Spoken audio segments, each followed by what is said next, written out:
Welcome to This Medical Life podcast. These are the stories of medicine with Steve Davis and Dr. Travis Brown. This is the story of colorectal cancer, part 2.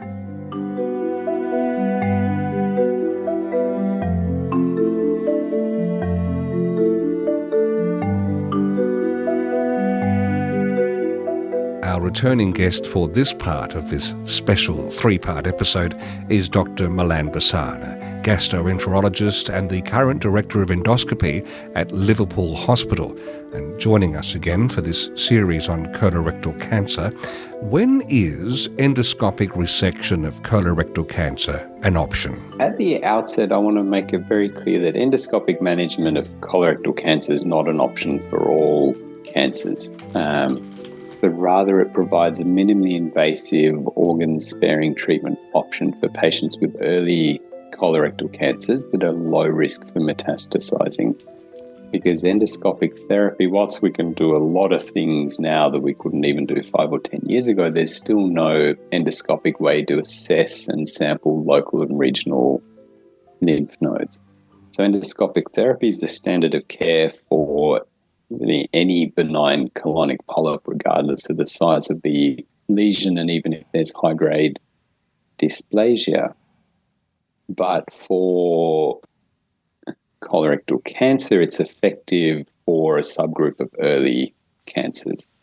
And a successful endoscopic resection, I guess like an oncological surgical resection, requires us to achieve en bloc resection to allow confirmation of clear lateral and deep margins, and then also confirm the absence of any high-risk histological features that would predict a significant risk of nodal or metastatic disease.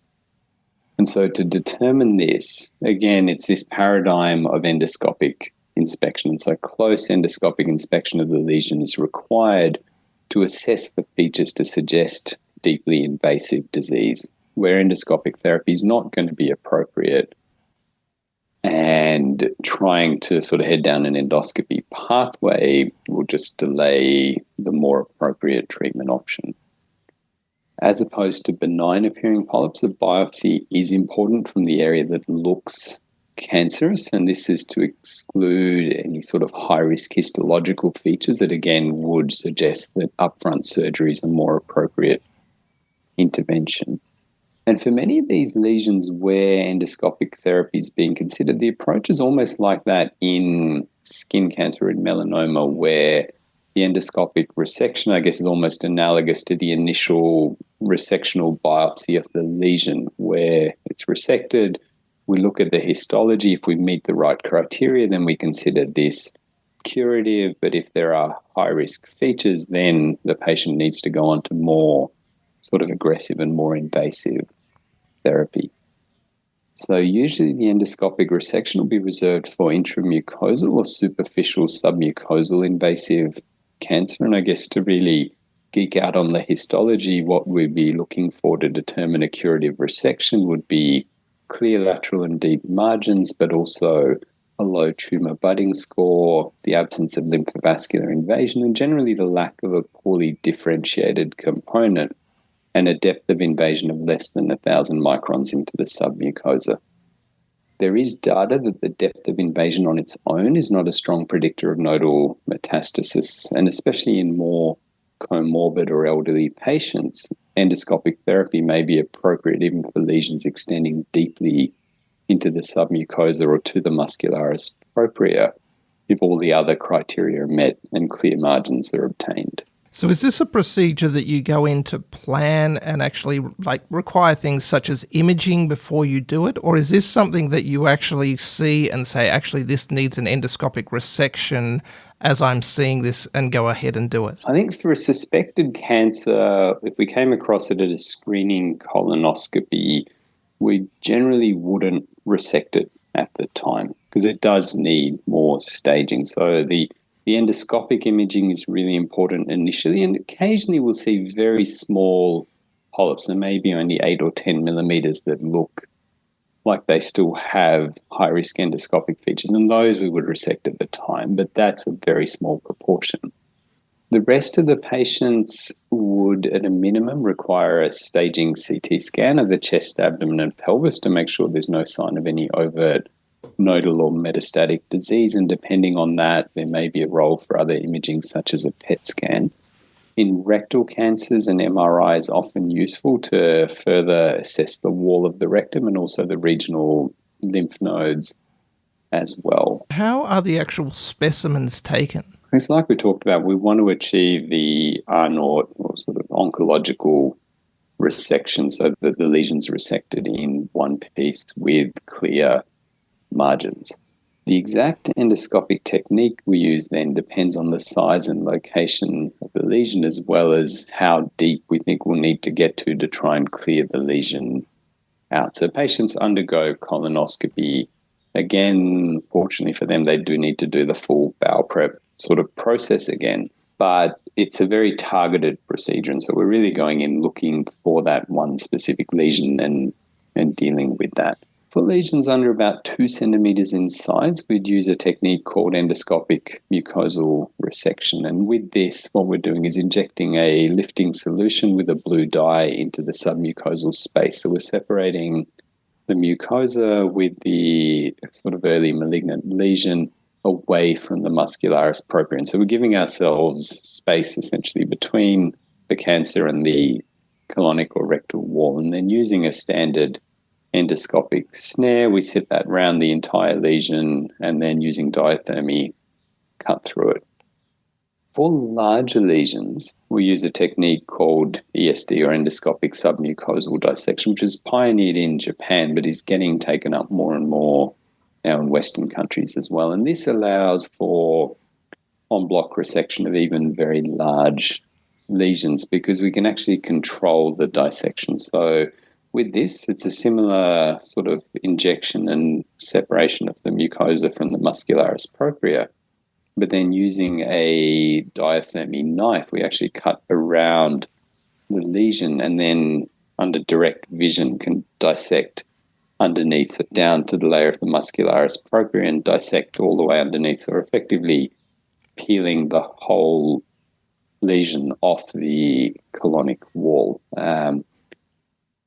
Once it's resected, the other thing that should be done with all of these, that hopefully, Travis, you're seeing them, if you see these specimens are then pinned out flat so that when they come for pathological assessment, they haven't curled up in formalin, so you can actually get really accurate assessment of the margins. The other thing we sometimes do for more deeply invasive lesions in patients who are not suitable for surgery is what's called an endoscopic full-thickness resection. So this is a specific device where the aim is to essentially resect the full thickness of the colonic wall. And for lesions up to about 2 centimeters, this allows us a very effective way of doing it because it essentially involves a clamp-type device. So we are pulling these lesions and the colonic wall up, sealing the colonic wall underneath it, and then resecting them to prevent a pre-perforation. So, there's lots of advances in endoscopic therapy, but these techniques are technically challenging and they carry higher risks than standard endoscopic maneuvers. So not all endoscopists will be doing these things, and probably not all endoscopists should be doing these things. They really should only be attempted by appropriately trained interventional endoscopists in facilities where you have access to the appropriate devices and accessories. Are these kind of procedures done for both colonic and rectal cancers? Absolutely. So these techniques can be applied through the colon, the rectum, and we do the same thing in the esophagus, the stomach as well. There are some locations that are more challenging, including the appendiceal orifice and the ileocecal valve, and also if there's been previous attempts at endoscopic therapy, which then cause a lot of scarring and fibrosis and impair the ability to separate these lesions. And what are the advantages of endoscopic resection versus surgery? I guess the key advantage is the preservation of the colon or the rectum, and this eliminates the need for anastomosis and for stoma, and the recovery is far quicker and there's minimal impacts on bowel function because you haven't interrupted the continuity of the colon and rectum. The advantage is particularly significant when used in the rectum, so picking an appropriate lesion in the rectum, we don't then disturb the continuity of the rectum, you don't lose the reservoir function, so you don't get the significant bowel dysfunction that occurs often even with uncomplicated rectal surgery. And for the surgeons, the rectum is a more difficult area to access than, say, the right colon. The wall of the rectum is also significantly thicker than in the proximal colon, and this means the risks of endoscopic resection are much lower the more distal we get. There is a debate at the moment about the benefit of endoscopic resection over laparoscopic or robotic surgery in the right colon, where the surgery is less technically challenging, surgical complication rates are lower, and the risks of endoscopy are higher, and that's still sort of an area where there's a lot of research going on. What's the recovery like for patients? Generally, the recovery is really quick after an endoscopic resection, and depending on the lesion size, the location in the colon and rectum, and patient factors such as age, comorbidities, and in a country like Australia, also their geography, patients will often have these endoscopic procedures done as a day surgery, going home the same day. So they're home quickly. If we're worried during the procedure about any potential for complication, or if the procedure was very difficult or took a long time, because these are often done under general anaesthetic, then they may be observed in hospital for a day or two afterwards. Patients will usually stay on clear fluids for the rest of the day and can normally resume a normal diet the following day, and will normally have to just avoid heavy lifting or straining for 1 or 2 weeks afterwards, but would return to everyday activities within 24 to 48 hours after the procedure. Pain is uncommon, there being no abdominal incision, bowel transection, or anastomosis. So the patients pull up really well after this. That is unbelievable. It's incredible. But looking at, is there any times when you'll actually have instances where you'll do an endoscopic resection but surgery will still be required? Look, at the end of the day, the determinant of a curative endoscopic resection is the final histology, because our aim is to treat the cancer. So, the patient undergoes an endoscopic resection, but we have involved margins or we have lymphovascular invasion and they're fit for surgery, then we would advocate to them that they should undergo surgery. So it's only if they meet those clearly defined parameters that we talked about earlier that we would say this is considered curative. And when we talk about curative, we're saying the predicted risk of nodal or metastatic disease would be probably less than 1 or 2%. And so if you don't meet these criteria, we consider that to be an indication for surgery, although the patients do need to be aware that there's a reasonable likelihood that undergoing surgery, there will be no residual cancer at the resection site or in the locoregional lymph nodes, but we just don't have a better strategy to be able to confirm the absence of metastatic disease without surgery. And I think most patients, once they're aware of that, will tend to still elect to go for an operation to have that reassurance, especially if they're young, to be sure that their cancer is truly cured. For patients who are at high risk for surgery, then I guess we'd have a more generous sort of leeway in terms of adopting a strategy of close clinical, endoscopic and radiological surveillance. I guess it's really important to point out, like you said at the start, the decisions around these treatment strategies should be made in a patient-centered, multidisciplinary fashion through the local sort of multidisciplinary cancer team, where you have endoscopists, surgeons, various cancer specialists, radiologists, and of course histopathologists helping make a really holistic sort of decision in patient care. Sounds like an amazing procedure, but is there any drawbacks or is there any risks to this procedure? There are risks to the endoscopic therapy, and for the most part, they're the same sort of risks as a routine colonoscopy, namely post-procedural bleeding and perforation of the colon or rectum. The difference, though, is that the magnitude of risk is significantly higher. And in the right colon, say doing an ESD, the risk of bleeding is well in excess of 5%, and there's probably around a 2% risk of colonic perforation, although this can usually be managed endoscopically at the time of the procedure, and emergency surgery is infrequently required to manage a procedure-related complication. It's really important that you select the patients carefully for endoscopic therapy so that the patients who are most likely to benefit undergo this therapy and take on those risks, because as the lesions get more deeply invasive, the risks of intervention become higher as well, because they invade into the submucosa and it makes it harder to dissect underneath. And so, if you don't pick your patients carefully, then you are subjecting patients to higher risk interventions with very little benefit. And do you have any final thoughts or advice for doctors and patients? So, look, there's been major advances in endoscopic therapy, and this has opened up the option for these minimally invasive, organ-sparing endoscopic approaches to a lot more patients, but it still is a select patient group.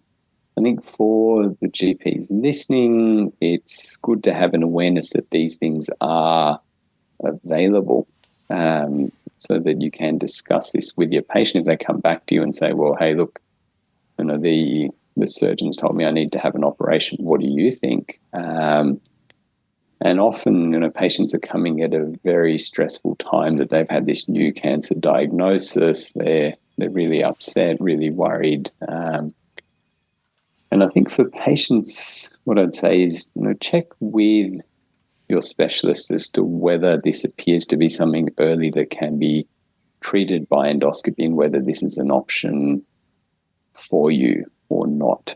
Because again, it is that really specific group of cancers that we can do this. Over time, as our techniques continue to improve, I think the lesions we can manage endoscopically will become more and more, but I don't foresee it replacing surgery anytime in the future, and that multidisciplinary care for these patients really remains essential to working out the best way to care for them. Dr. Milan Bassan, thank you so much for being part of This Medical Life.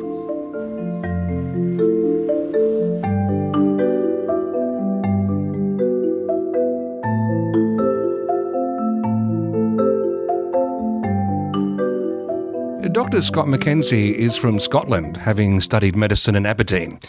He completed basic surgical training in Glasgow, then moved to Edinburgh for subspeciality training in general and colorectal surgery.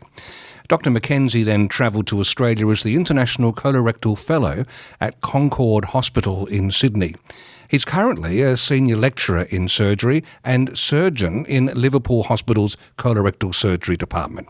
Scott's a returning guest to This Medical Life podcast. Scott, welcome back. Oh, thank you for having me.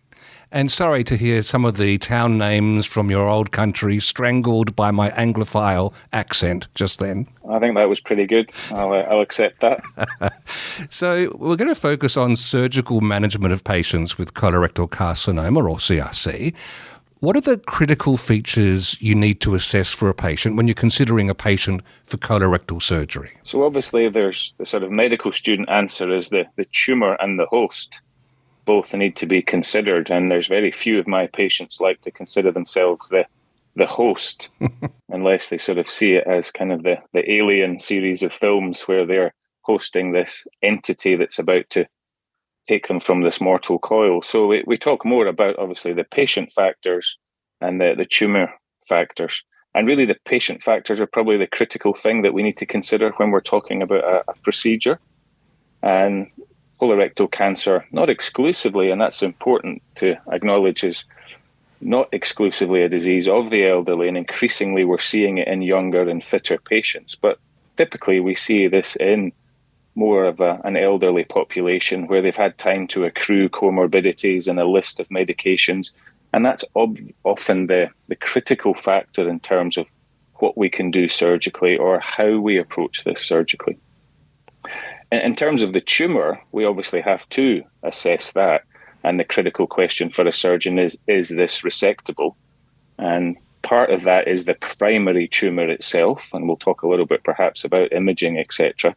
But it's also the context. Is this a primary tumour alone, or have we got a secondary, have we got metastatic disease? So do we have a patient fit enough to undergo surgery, number one? And number two, do we have a procedure that will deal with this primary, or do we need to consider the metastatic disease? You mentioned imaging. What imaging studies do you request preoperatively? So it's fairly straightforward. For anyone with a colorectal cancer, we would like a CT of the chest, abdomen, and pelvis.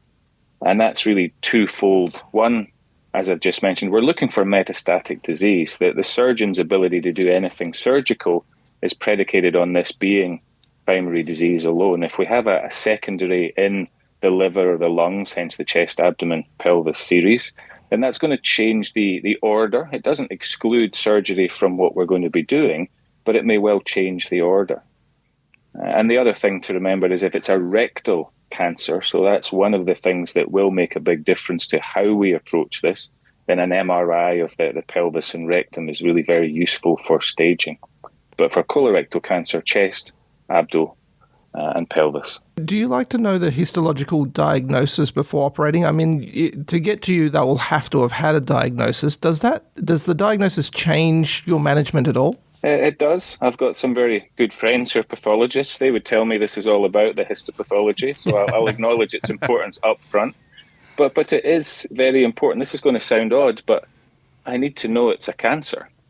And that might sound very strange. You said, it must surely have a diagnosis by the time it gets to us. But not uncommonly, we'll have something found endoscopically which has the appearance of a cancer. And nowadays we have what we call optical biopsy, where the endoscopic view is so good, the interrogation of the primary lesion is so good that before the histopathology is available, a good gastroenterologist will often tell me this is a severely dysplastic polyp, probably with an invasive component.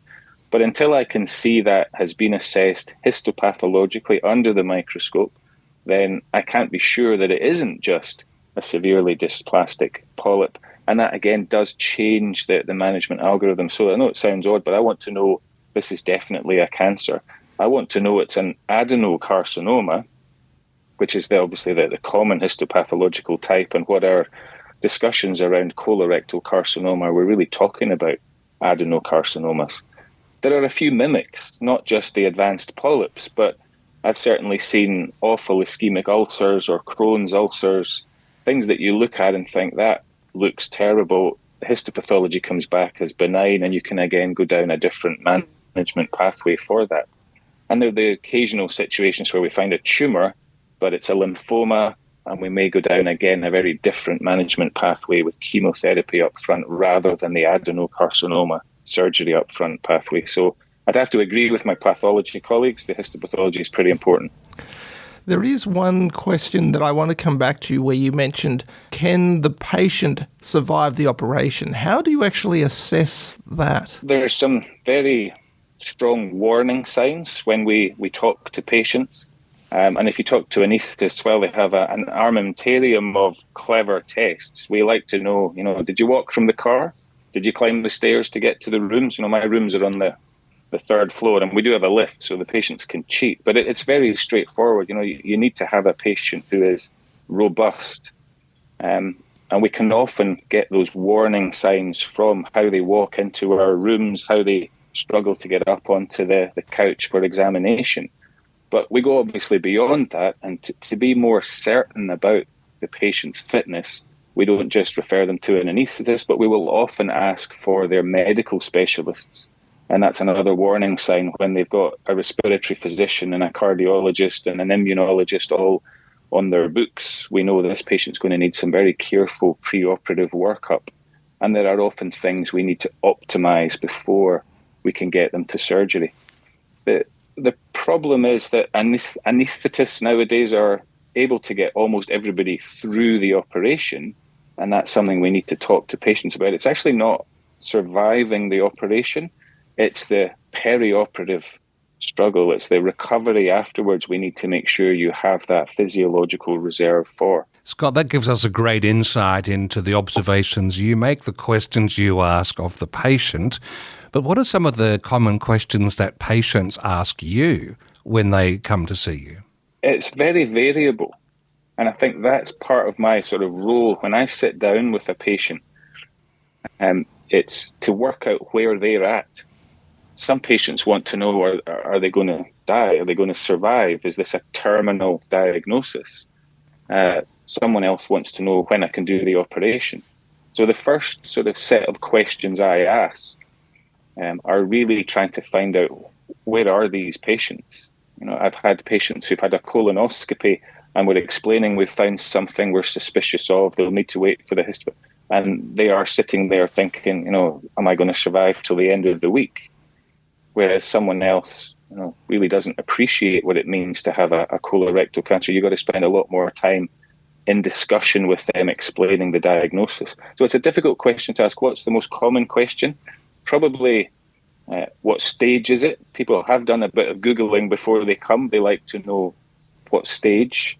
And I think we need to educate in that initial rooms consultation what staging is all about. It's trying to help predict, but it's not an exact prediction for them. It's trying to put them in a pigeonhole with many hundreds of thousands of similar patients with similar tumours that have come before, really to guide our algorithm in terms of management. So I think that's a common question.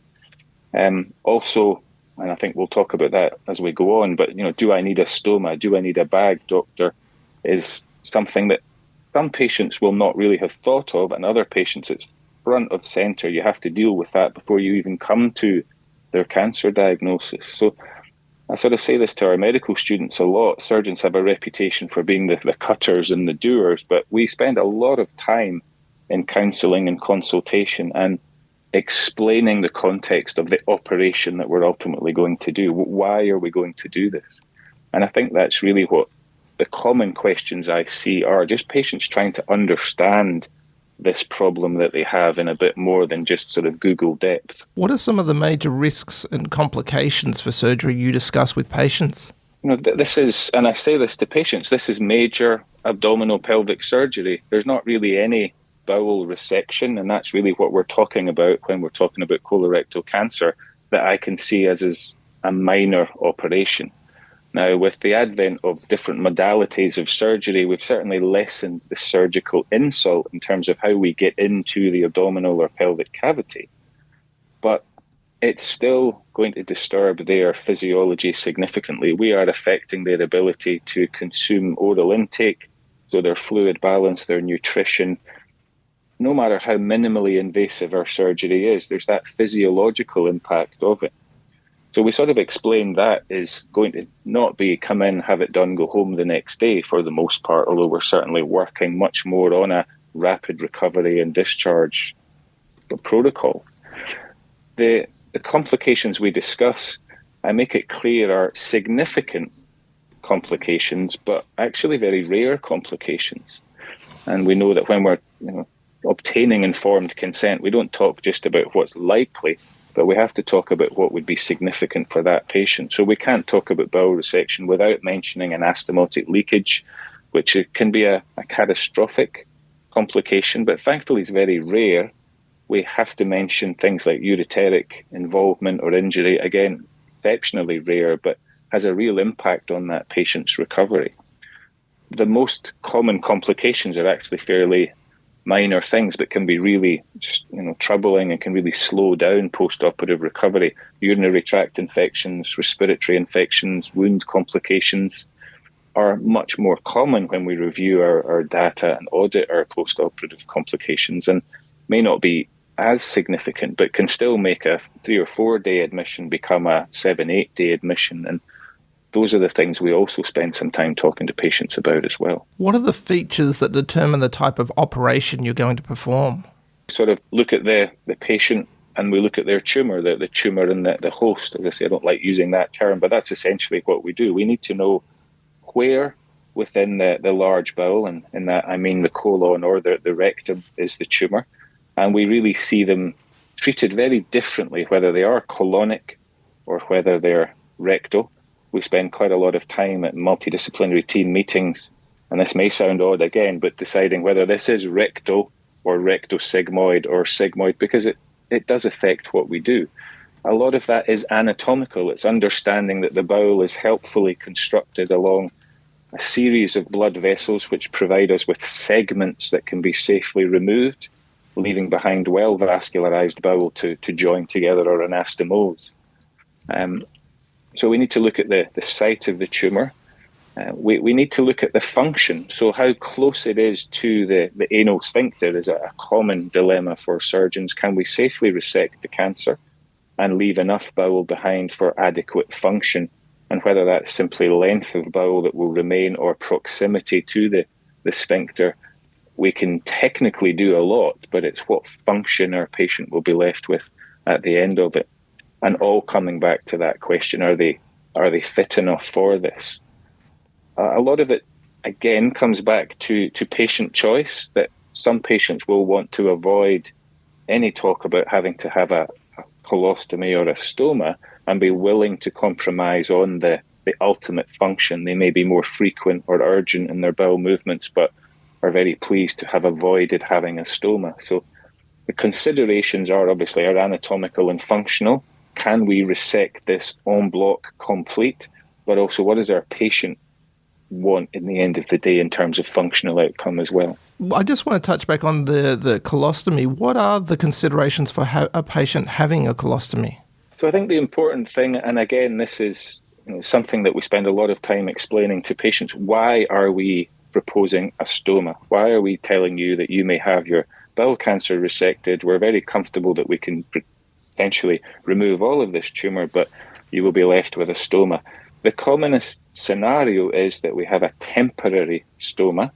It's possible to resect the primary tumour. It may even be possible to rejoin or anastomose the bowel, but we want to protect that anastomosis and protect the patient from the risk of an anastomotic leak. So they'll end up with a temporary stoma while we're giving time for the anastomosis to heal, to mature. We assess it some months down the line, and then we can reverse that stoma.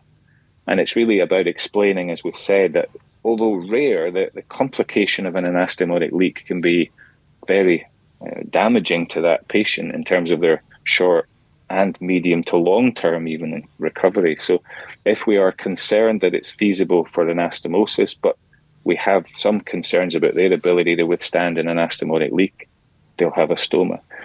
But it's also important, there are times where, again, as I said in the last answer, that functionally that patient will be much better off with a stoma, that the uncertainty of function for a very low anastomosis or a tumour so close to the anal sphincter that we'll have to take the sphincter won't have function. They will do better with a colostomy, and that can be very difficult for them to hear.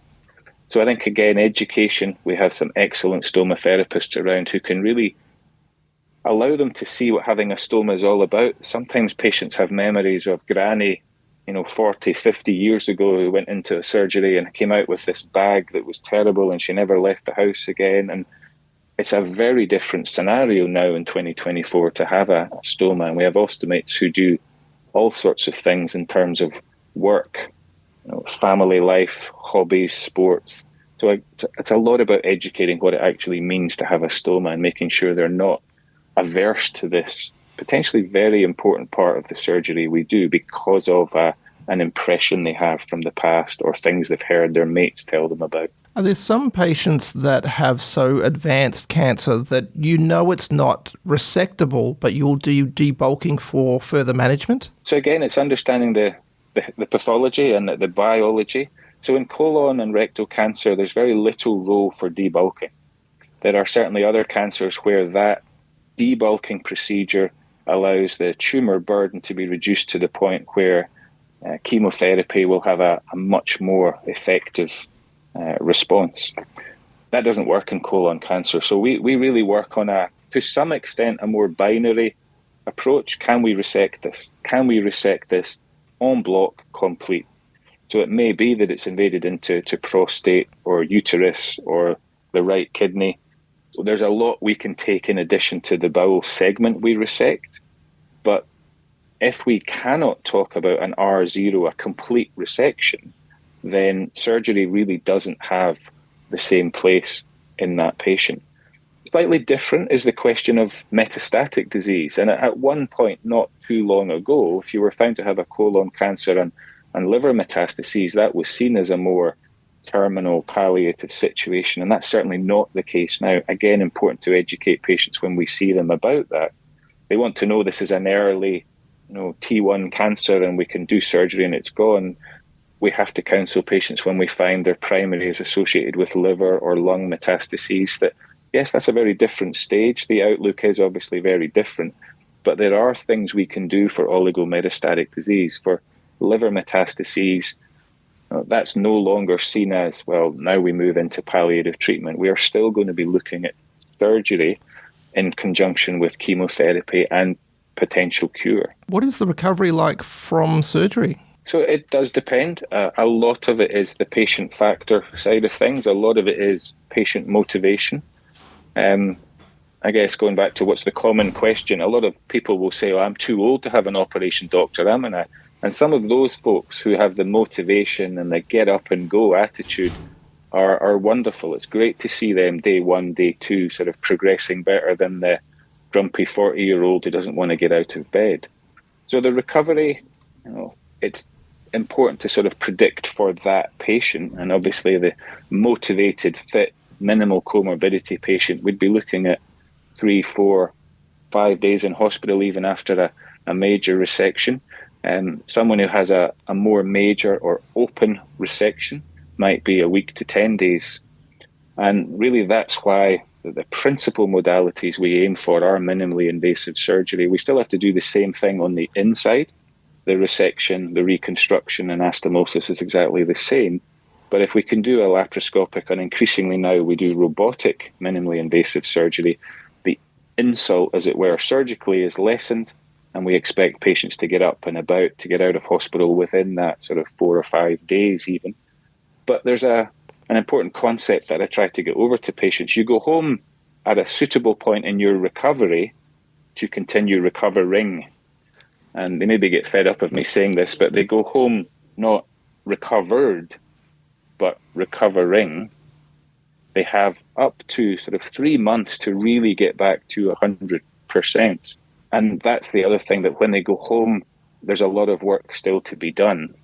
And it's that stamina, it's the kind of getting back to their baseline that takes time. But when they go home, they're eating, they're drinking, they're self-caring, showering, bathing, etc. Scott, I think I know I've been working with Dr. Travis Brown too long when a question pops into my head I have to ask you, and it's when you're reading a histopathology report, what are the features you're most interested in? Yeah, I do, all joking aside, think that it is key.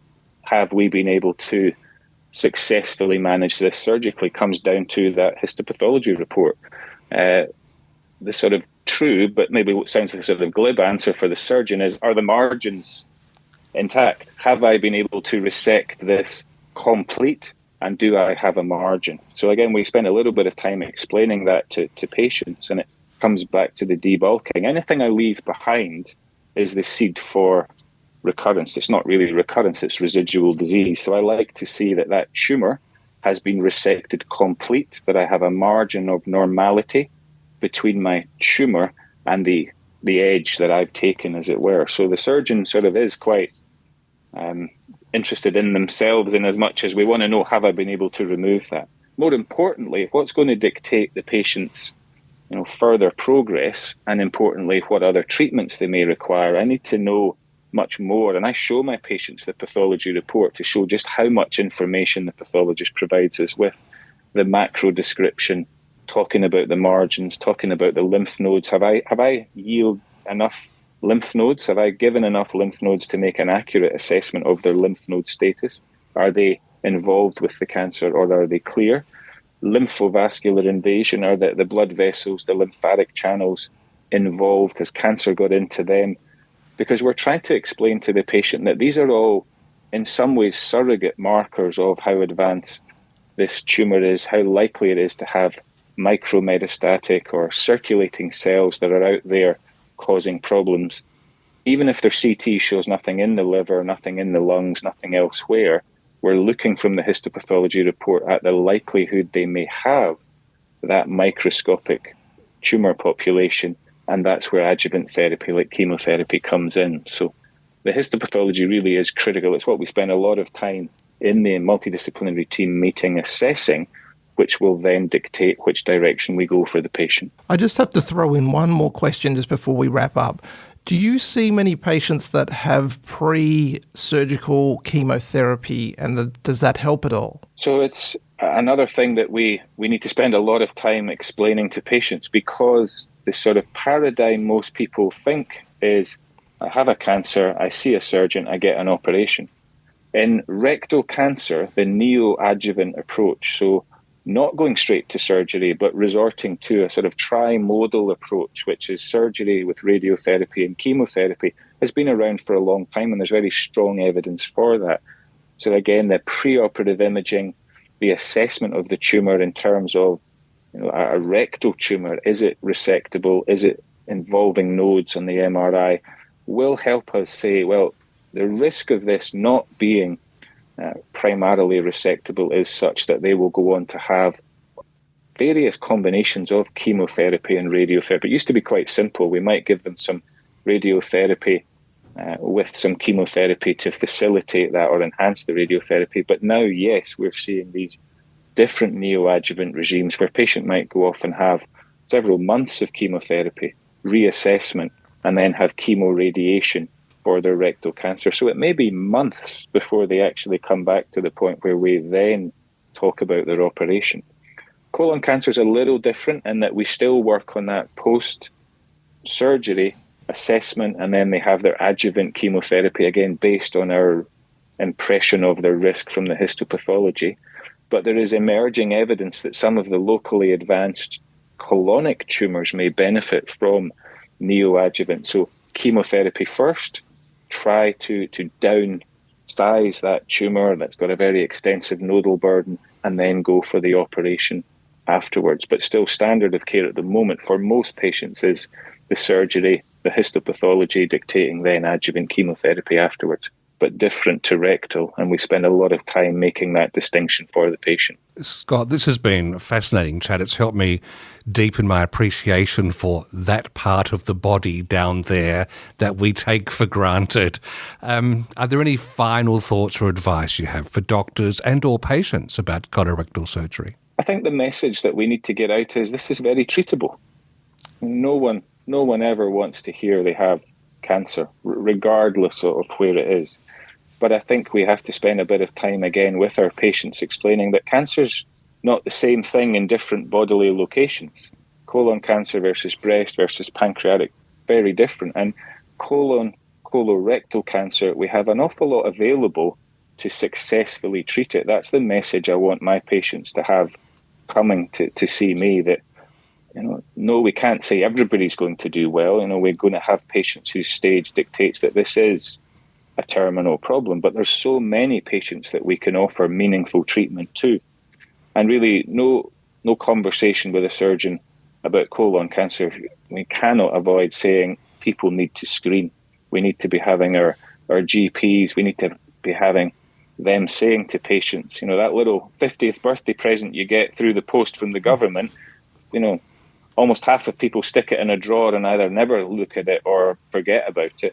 Screening has been shown to make a huge difference to the population's outcome from colon cancer, and that's on the basis of half the population stick it in a drawer. Can you imagine how effectively this would deal with the colon cancers that we see if we were seeing patients on their 50th birthday sending that poo test off? So screening is my sort of final words. That's excellent. Well, I'm very glad I don't put mine in the cupboard. I actually do it, but from now on, I'll be doing it with pride, and I'll be thinking of you, Scott, as that happens. That's very kind. Dr. Scott Mackenzie, thanks for coming back onto This Medical Life. Thanks for having me.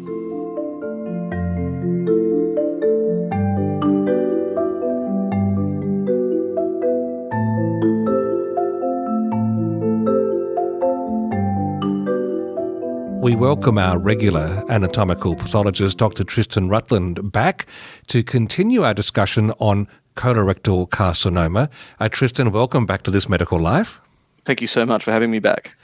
Tristan, let's start with what I think will be an easy question. What are the typical specimens you receive for colorectal cancer? So that's a great question, actually. What do we normally receive? So first of all, we can receive biopsies. So we have the diagnostic biopsies.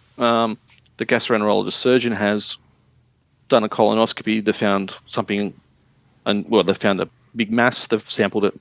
That's what we can get. Second of all, we discussed previously, we might have a cancer that pops up in a polyp. And might be unsuspecting, or might be, that polyp looks a bit funny, it's got cancer in it. There are also, before we get to the big operation, sometimes you can actually do a local resection for some of these ones as well, especially for patients that may not be up for a full resection as well, like just taking an EMR as well. So endoscopic mucosal resection, so almost like a little, what you would do with the skin, and just taking down to the submucosa or even a bit deeper to take the cancer out. So but they're pretty rare. But the main ones we get for colorectal resections are, everything from a total colectomy where they take the whole entire colon out, especially if they, say, for example, have some sort of genetic syndrome like FAP, or they have, for example, ulcerative colitis and they've got or Crohn's disease and they've got cancer that's developed from that. You might get the whole colon. But most of the time it'll be, where is the cancer? And depending on where the cancer is, they will take part of the right colon and the ileum if it's in the right side of the colon. The left side of the colon, sigmoid colon, they'll do a left hemicolectomy, and the further down they might do the biggest one is they can do an AP resection, take even part of the rectum and anus out as well, depending on where it is. So depending on where the cancer is, it will depend on what the operation is. And it's one of these things where it's always important to know why the anatomy, which is why the surgeons will take, for example, when they do the right side of the colon, they need to take part of the ileum, and they need to take, the cecum, and because of the blood supply and where all the lymph nodes are, because you need to get all the lymph nodes to stage it, but you also need to make sure that when you're taking parts of the colon, you need to make sure you take the right blood supply, because if you take a little bit and you accidentally cut the wrong sort of blood vessel, it'll devitalize the rest of the bowel. So we'll get sections of colon, total colons as well. So they're the main sort of specimens we get. So everything from tiny biopsies to malignant polyps to right up to parts of the colon as well, to entire colons. And the biggest extreme one is what we call a pelvic exoneration, where you've got an advanced cancer that's, say, invaded into the uterus in females or into the prostate in males, where they'll actually scoop out most of the pelvis with a huge big resection margin as well. Sometimes take ureters and a bit of the kidney attached to it. That's for really advanced cancers. So, yes, it's a quite extreme operation, but you can get some good results of that, and we do that down here. I'm wanting to go back one step. And I want to ask about, how does colorectal cancer, in the traditional sense, I know there's all different ways, but how does it actually develop from cell to cancer? Yeah, that's a really good question. And it's one of the things I teach the medical students. I think, so first of all, I know you like a bit of, you both like a bit of this history sort of aspect to it, but I suppose, in a summary, colorectal cancer is one of those cancers that's been actually discussed quite well throughout the centuries. There's a lot of time where people couldn't do much about it, but it's one of those cancers that's very common and actually quite easy to access. So we've been getting biopsies and following up patients is actually quite an easy thing to do, and there's lots of it around. So therefore, it's a very well-studied cancer. So therefore, we know a lot about the different ways that it can develop, say, as opposed to gallbladder cancers, because you can't really monitor the gallbladder cancer, your gallbladder every 6 months. So therefore we know a lot about it from that reason. What are the different pathways, blah blah blah? So the best way to think about it is that the colorectal cancers aren't all the same, and you can get colorectal cancers in a bunch of different ways. And the best way to think about it is I just think about it as what we call pathways to cancer. So you're right, how does that cell a normal cell turn into a nasty, invasive, horrible thing that's going to kill you? So the most common and most probably most recognized one is what we call the classical, traditional, chromosomal unstable, blah, blah, blah pathway. It's basically where you get a cell. And in our cell, we have our DNA, and we have all these things in our DNA that do great things like double check to make sure the DNA is correct. And if the DNA is not correct when the cell's dividing, stop it from dividing. And then we also have all these other bits in our DNA that tells the cells to go and replicate lots, but it can get turned on and off, so on and so forth. In that classical pathway, what happens is you tend to get one of the first things you tend to get the cell, the guardians of the cell, the enzymes that look after the cell, sort of like the DNA being intact and not being damaged. They tend to sort of get lost first up. So then some of the cells, instead of like stopping repairing their DNA or just dying, their body basically tells them if they're too far gone to die, just keep on growing and growing, and that's not a good thing, because if you've got, say, for example, these enzymes are supposed to looking after your DNA that are basically not there, and you're getting more mutations, you get more and more, and then you get types of genes that should only be turned on occasionally, i.e. when the cell needs to rapidly replicate, turned on all the time. So it's a stepwise approach. So you get one mutation, for example, you get one of those sort of like gatekeepers knocked out, and so then more mutations get through, and then you might get one of those proteins turned on, what we call a proto-oncogene, turns into an oncogene, gets turned on, so the cell starts replicating more and more. And then as a result, you get more mutations and boom, boom, boom. So it's like a stepwise thing, up and up and up and up and up and up and up and up. You get a tubular adenoma, low-grade dysplasia, high-grade dysplasia, and then bang, invasive cancer. That's a very basic way of saying it. Most colorectal cancers go like that. That's about 75% of colorectal cancers develop from one mutation that goes on to another, goes on to another, goes on to another, goes on to another, goes on to another. So most of them are left-sided, but you can get them on the right-sided as well. That's the most common type. So we call that the traditional, chromosomal, instability pathway, where you just get more and more mutations along the way, as well, the classical pathway, if you may. And that's what FAP, remember back, we talked about FAP, we learned about that, medical school, that's it. And FAP is when it's actually got a little bit of a head start. You've actually lost half of one of the guardians of the gene, one of those tumor suppressor genes. We have two copies of, we have a copy and a backup copy. That's an easy way of thinking about it. But if you've got a inherited syndrome, one of those genes might already be dodgy, which is what happens in FAP. And it means statistically that chances of that other copy being lost is greatly increased. And that's what happens, is that that cancer, that person unfortunately has a head start to getting cancer, so it doesn't take a lot longer. So that's why they tend to get a lot of these polyps, because that's the first thing that goes. The progression I've seen is about 10 years normally from that. Is that about... Excellent. Yeah. So 10 to 15 years, which is why if someone has a family history syndrome, we tend to try and surveil them 10 years beforehand, because we know that it takes about 10 years for one of those polyps to turn into cancer. So then if you've had a relative that has had cancer at the age of 40, and you've got a high risk, you should have a colonoscopy about 30, because we know it takes about 10 years. So that's where it ties into the clinical thinking as well. That's exactly right. So then the second pathway, and I sort of say this is called the mismatch repair deficiency pathway, or also microsatellite instability pathway. In a nutshell, all through our DNA, we've got these funny things called microsatellites. So just a whole bunch of like repeating bits of DNA that repeat all the way through they're just everywhere. They're all through the bits of our DNA that do stuff and bits that don't. Most of them are in the bits that don't, and they don't really count. And we have a specialized actual type of DNA repair enzyme that goes around and, if there's a problem when the cell divides, fixes it up. It's great, so we don't want mutations in those sort of things, especially because there's lots of these microsatellites everywhere. And what happens in this type of pathway, about 10 to 15% of colorectal cancers have this, by the way. That DNA repair enzyme is lost. And in the sporadic cases, i.e. if you don't have a family history, it's usually lost right at the end or just before it becomes an invasive cancer as well. And these ones tend to have a huge amount of mutations, because you can imagine if you suddenly all of a sudden take a DNA repair enzyme that's responsible for looking after all these microsatellites through all your DNA away, you're going to get a huge amount of explosion of mutations as well. And And about 10 to 15% of cancers have that. Interesting enough, most of the time in people that have just got it from bad luck, i.e. sporadic, it's actually your body silences it, which means you don't actually get a mutation in the DNA repair enzyme. Your body just turns it off. It turns it off. It just goes, oh, I don't need to use you.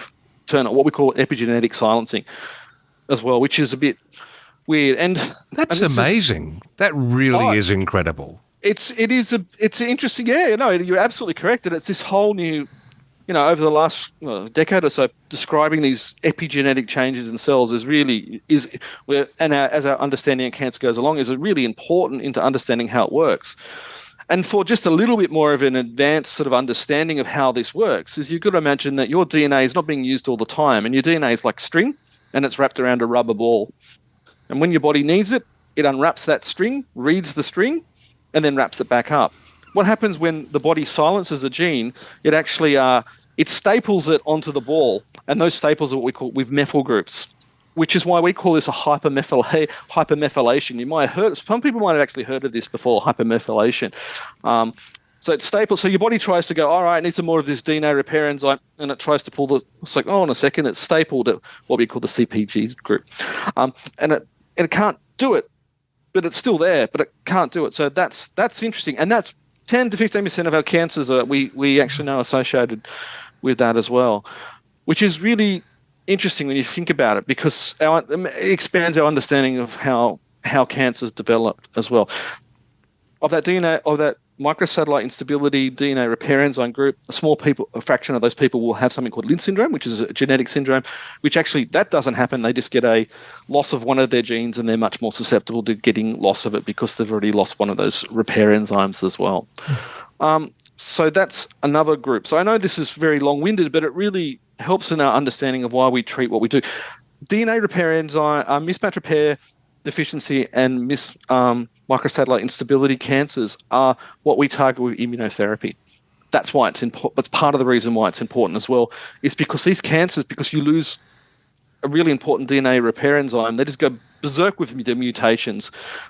Your body doesn't like cells with mutations. It tries to kill it off. So these cells to survive have to hide from the immune system. So therefore we can use immunotherapy on them. That's why it's important for us to identify. And in fact, on the PBS in Australia, if you have metastatic colorectal cancer and you have that type of, we can identify that pathway in that cancer, you can get immunotherapy. We know that there is a good association with you having that type of cancer and immunotherapy being effective as well. So that's why I spent a bit of time on it. And the other thing is, we now know that DNA repair, mismatch repair enzyme, microsatellite instability happens in other cancers, uterine cancers. We're looking for them in upper GI cancers. That happens in upper GI cancers. It happens in certain types of skin cancers, like it's Travis venosa, sebaceomas, and Mori-Torres. So there are a bunch of different ones out there as well. So we can use it as a therapeutic target. If we can identify it in colorectal cancers, we can use immunotherapy on it. And then lastly, I just want to touch on this, is that we have inflammatory bowel disease and cancers that arise from inflammation. And always got to remember that long-term inflammation is a real risk for developing cancer in any side of the body. And if you have long-term inflammatory bowel disease, you get surveilled for dysplasia, i.e. looking for those pre-malignant changes. And just as a side note, people with inflammatory bowel disease might not have your traditional polyps because they'll have invisible dysplasia, and that's really can be quite difficult to manage. But regardless of which, if you have long-term inflammatory bowel disease, we look for dysplasia and we want to look for cancer to make sure that we're not, because they have a higher risk. It's a greatly increased risk. I think it's up to 10 to 20 times. It is. So long-term inflammation can cause it as well. And then I've made it sound really simple, which is obviously there's little subtleties to all this. Then there's a whole bunch of other groups, and we're not going to talk. I'm not going to talk about them. I don't think anyone needs to, because they're quite rare. But I think as a general rule, you've got your traditional pathway, 75% of cancers. Your mismatch repair deficiency, microsatellite instability, that's about 10 to 15% of cancers, and then we've got a whole bunch of them, but inflammatory bowel disease, always remember long-term inflammatory bowel disease or long-term inflammation, any organ is a risk of turning into cancer. And that's why and that takes about 10 years as well, actually, interesting enough. That's why you've got to have that. And that's in most places as well. Now, the reports that pathologists produce now are getting bigger and bigger the amount of information being put in can actually be overwhelming. A lot for doctors who are not familiar with receiving, like a colorectal cancer report, structured reports and everything. If they are not involved in like the MDTs or they're part of the sort of the treatment pathway, what would you recommend for a doctor to take note of? What's the most critical parts for them to note of a colorectal cancer report? If you're not familiar with it, I think as a general rule, you can break it down into a couple, and this could apply to pretty much most of these big reports, is the type of cancer. And I think we're going to talk about subtypes maybe a little bit later on, because they, by themselves, have pure prognostic implications. So what's the type and what's the grade, i.e. how bad does it look? What's the stage? So, i.e. when we stage cancers, how far has it gone? Is it involved in the lymph nodes? Has it spread around the body? And then margins, have they got it all out? That's it. And then there's some other, depends on organ to organ, but other sort of risk factors that, that may be important. But in particular, things like, has the cancer got into some blood vessels?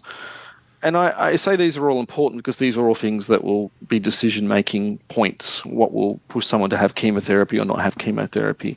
And also, what is the risk of the patient getting the cancer back? But I think really important to say, what is the type? What's the grade? What's the stage as well? And has it all been removed? The other thing is that, as I've alluded to when I was talking about the molecular stuff, is that we are putting molecular reports at the end of these things, particularly for metastatic cancers. But for all our colorectal cancers, we screen them for that mismatch repair deficiency as well. And if we find it, one of the caveats we put, we can do some other tests. But sometimes we might say, this patient has this particular type, this DNA, has microsatellite instability, and this other test was negative. So therefore, you might consider sending this patient for genetic testing for Lynch syndrome. And I think that's another really important thing. So why all that other information is really important and will hopefully be taken after by the MDT and a group. I think if you get a report looking at that bit saying, well, this patient may have a risk of some sort of genetic syndrome is also an important thing. And that will have implications beyond just that patient as well.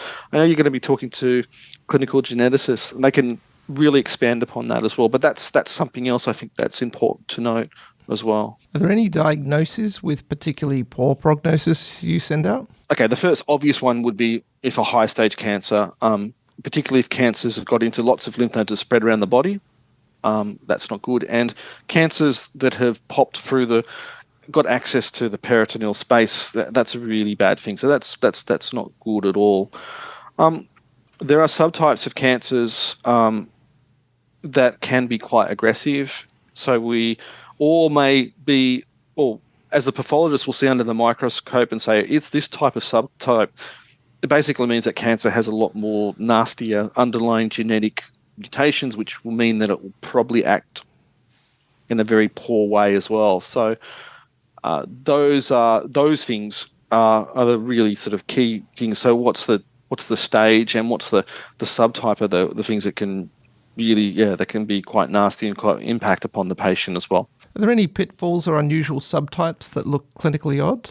Interesting. From a clinical point of view, there's a couple. So in the colon, you can get something called the signet ring cell colorectal cancer. So just to be familiar, in the stomach, there is a signet ring cell cancer, which can be difficult to diagnose if you don't know what you're looking for. Seasoned endoscopists will know. It means that the wall of the lining of the stomach, and the same thing happens in the colon, is still intact. It's usually not ulcerated. Cancers usually look big and fungating and horrible, but this particular variant may be thickened now in the stomach because everyone is aware that this can happen. They'll sample those areas and they get the diagnosis as well, because they can be very subtle. They can just look like thickening of it. We call it linatus plastica as well. I.e. it's a thickened stomach, but it's full of these horrible cancer cells that are all sort of like just, they're just going everywhere. In the colon, the same thing can happen. You can get this type of signet ring cancer. It doesn't look like your classical colorectal cancer. It looks like thickened folds as well. The problem with it is it tends to happen in younger patients who might not necessarily go and seek help immediately. And it also tends to be on the right side of the colon. And the problem with that is right side colon cancers can get quite big because they don't tend to obstruct, especially in younger patients that don't tend to have funny, have the lifetime worth of other things have done to their bowel as well. So unfortunately, these cancers can sometimes be picked up a little bit later because A, they're not thought that younger patients can get them, and B, they might not look like your traditional ulcerative, horrible looking cancers as well. Another one that can be clinically difficult to pick up is something called an adenoma-like adenocarcinoma. Adenoma-like, this means that what happens is that when you get the cancer out and you do a full resection, you can make the diagnosis. It's basically, the cancer looks so well differentiated, it looks like a polyp, but a polyp that's basically invading through the wall. And when you sample it, the pathologist can say, it just looks like a tubular adenoma or tubular villus adenoma. And it can be quite frustrating for the clinicians because they know they're looking at something that looks like a cancer. But all the pathologist is saying, it's a polyp, it's a big polyp, but the clinician knows that it's not a polyp as well. So when you take the resection out, that's great. But clinically, the pathologist might not, and we can't make that diagnosis. So that can be a bit of a backwards and forwards. And that's why NDTs are super important for us to correlate those things. There are, just very quickly, there are a whole bunch of different subtypes of colorectal cancers out there. Some of them are important in regards to some of them are a lot more aggressive. As I mentioned beforehand as well. And it's important that the pathologist is aware that they do exist. And there are also some out there that actually look really nasty. And there's one called a medullary cancer, which actually has a very good prognosis, responds quite well to things like immunotherapy, if it even spreads at all, but looks like a really highly aggressive cancer, and the pathologist needs to make sure they don't call it something else. Is there any routine immunohistochemistry or molecular testing you do on these specimens? Yeah, so that really harks back to our discussion on molecular. So we talked about those different pathways.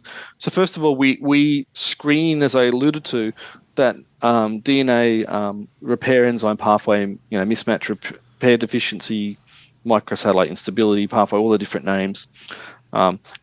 We actually look for the enzymes that are involved in that pathway. We use a stain, and we want to see if the enzymes are still intact. If they're all intact, the chances are that means it's not that particular subtype. We don't never say never, never say always. If you lose one of those particular stains, it may indicate it indicates you've probably got so that microsatellite unstable, so those macrosatellites aren't getting repaired, unstable cancer. Then we might suggest that, so it may be sporadic, so we can do a test for that. We do BRAF stain, and if that's positive, it suggests that it's probably just bad luck, sporadic, epigenetic, which most of them are. But if it's negative, or one of the other, or a different type of those enzymes are not there, it may be suggestive of Lynch syndrome. I've really made it quite simplistic there, but essentially, we do the test. If we've lost a particular type of the protein, we can do another test, and it might be sporadic. But if we lose a different type of the protein, we might just think, no, that's a risk of getting Lynch syndrome, so you need to go and get some further testing. Now, it might not be, but that's why we do those tests. Then the next step is that we can then do things like NGS on your traditional, the first pathway, the 75% of colorectal cancers. We don't tend to do this straight off the bat, but if they're metastatic, we tend to look for things like KRAS mutations and sometimes BRAF. So KRAS is one of those So basically, the cells send signal from the membrane all the way down through all these signaling pathways down into the nucleus, and KRAS is one of those little pathways that tells the cell to keep on replicating and blah blah blah blah blah. There is types of treatment that can block that signaling by blocking the receptor on the surface, but if the KRAS, which is one of those little signaling proteins, is actually mutated and switched on POS all the time, it means that if you give them treatment, it won't work. So we do that in the metastatic setting to see if it's a prognostic and a treatment marker. And if it's mutated, it means that treatment will probably not work, and you don't want to make the patient sick with treatment by giving them something we know that it won't work as well. So that's two groups of ones that, certainly that we're doing. Now, there are some other more fancier tests that you can do in other places, but in a general rule, I think they're the two major groups that we should be thinking about, and they do relate to the different pathways as well. Tristan, do you have any final thoughts or advice for doctors or even patients about pathology reports for colorectal cancer? One of those things is in pathology is a colorectal cancer, when you sort of first approach a thing, this should be pretty straightforward, but there's a lot of subtleties and nuances there as well, and it's a very well-studied area, but as a result, it's quite complicated. But at the end of the day, the most important thing is just looking at what's the type of cancer and how far has it gone, and is it one of these subtypes that they can tailor the treatment to as well. Colorectal cancer, our treatment of this is becoming better and better and better. I mentioned to you before that we can even do these really, really big advanced operations where you scoop out the whole pelvis as well, and get some quite good results with that. Our operative techniques are getting better, and we even have robotic surgery. To our molecular understanding of the cancers are better, which we may reflect in the reports, which means that patients have more treatment options. So I suppose, I know these are final thoughts, what I'm trying to say is that with the reports, we try and give all that information to guide the treatment, and because there's lots of different treatment options, and colorectal cancer is a lot, the amount of treatments and what we can do and the survivability is much more increased as it was a while ago as well.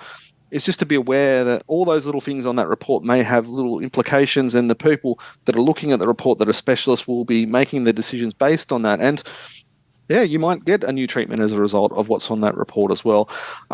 You might be offered another operation as a report of that as well, but really sort of just, there's a lot of information to digest. Going through it with the person that is treating you and asking those questions is really important, because hopefully every bit of information we put on there does have an importance to the treatment and how it will guide treatment as well. And if you ever go to these MDTs, nothing is generally straightforward. We do discuss different options, and we try and personalize it towards the patient and the situation the patient is in as well. So it's like I said, it can be overwhelming, but sitting down, I think, and sort of going through it with certainly the person that is generated can give you some idea, and it can really tell you on where you're going and what to expect next as well. Dr. Tristan Rutland, thank you again for joining us on this Medical Life podcast. Thank you very much.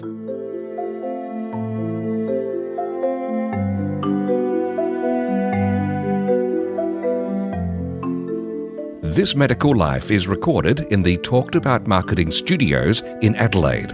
For show notes and more information about the podcast, visit thismedicallife.com.au. You can contact the hosts on social media. Dr. Travis Brown can be found on X. His username is @Dr. Travis Brown. That's Dr. Travis Brown. And Steve Davis can be found on LinkedIn. Go to linkedin.com/in/TheRealSteveDavis. This has been a PathNotes Proprietary Limited production.